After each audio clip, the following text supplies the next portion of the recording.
రైతు ఆత్మహత్యలన్నీ ముమ్మాటికి ప్రభుత్వ హత్యలేనన్నారు మాజీ మంత్రి హరీష్ రావు. ముఖ్యమంత్రిగా రేవంతే వాటికి బాధ్యత వహించాలని స్పష్టం చేశారు. కాంగ్రెస్ పాలన పాపం, రైతులకు శాపంగా మారిందన్న హరీష్ రావు రైతుల మరణ మృదంగం కొనసాగుతున్నా సీఎంకు పట్టింపు లేదని మండిపడ్డారు. ఆదిలాబాద్లో అన్నదాతల ఆత్మహత్యలు తీవ్రంగా కలిచివేస్తున్నాయని చెప్పారు.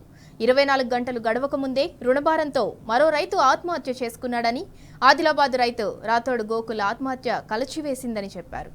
ఇంత జరుగుతున్నా రుణమాఫీ పూర్తి చేశామని సీఎం రేవంత్ చెప్పుకోవటం సిగ్గుచేటని విమర్శించారు. బ్యాంకుల వేధింపులతో రైతుల ఆత్మహత్యలు రేవంత్కు కనిపించడం లేదా అని ప్రశ్నించారు.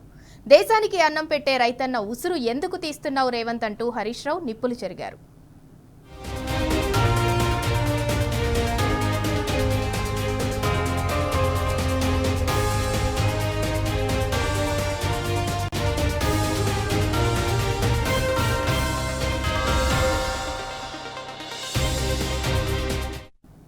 ఏడాదిలో 402 మంది రైతుల మరణాల బాధ్యత ప్రభుత్వానిదేనని హరీష్ రావు స్పష్టం చేశారు.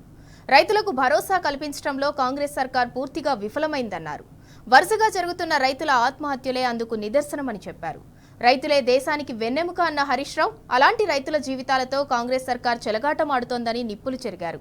మీ ఏడాది పాలనలో ఇప్పటి వరకు 402 మంది రైతులు ప్రాణాలు కోల్పోయారన్నారు హరీష్ రావు.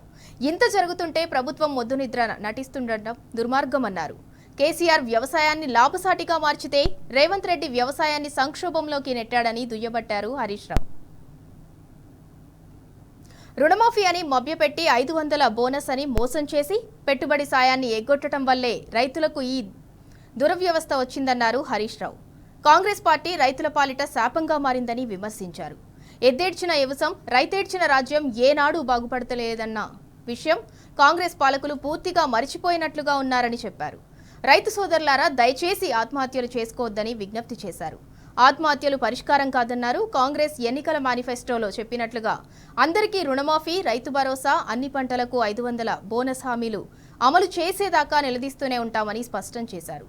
మరణించిన రైతుల కుటుంబాలకు 10 లక్షల చొప్పున ఎక్స్గ్రేషియా ప్రకటించాలని బీఆర్ఎస్ పక్షాన ప్రభుత్వాన్ని డిమాండ్ చేశారు హరీష్ రావు.